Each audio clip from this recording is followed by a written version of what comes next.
Hello guys, দেখুন এখন আপনাদেরকে কি দেখাইতেছি। এগুলা দেখি আসলে ছোটবেলার কথা মনে হয়। ছোটবেলা আগে এগুলা ফুটাইতাম, বুঝছেন। এখন হঠাৎ করে মনে শখ জাগলো, এটা একটু বেলুন ফুটাই বন্দুক দিয়ে। এখন আমি যেটাই মারি একটাও সই হইতেছে না। আমার পজিশন আসলে লড়ে গেল আর এতে তো বুতাম খালি বইতে আছে আর আমি মারতেমে আছি, পেছনে সব ফাড়ালাই আর বন্দুক দিয়া ফোটে না। একটা ফুটলো, এখন যাত্রা করে আপনারা দেখতে থাকুন কয়টা ফুটাইতে পারে। দুইটা ফুটাইলাম।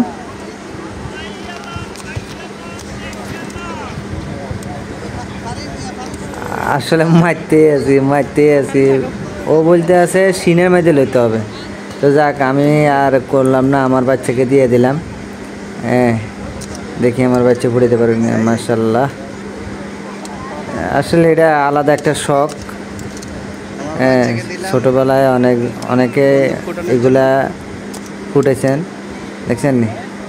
আমার বাচ্চা কিন্তু আসলে মোটামুটি সবগুলোই ভালো করে ফুটাইতে পারতেছে। তো এই আর কি, সবাই ভালো থাকবেন।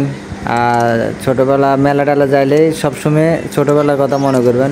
এটা হলো আলাদা একটা এক্সপিরিয়েন্স, আলাদা একটা মজা। তো এই খোদা হাফেজ, সবাই ভালো থাকবেন। আসসালামু আলাইকুম। সবাই মেলায় আসলে বন্দুক দিয়ে ফটকা ফুটাবেন, এটা সবাই মাথায় মনে রাখবেন। খোদা হাফেজ, বাই বাই।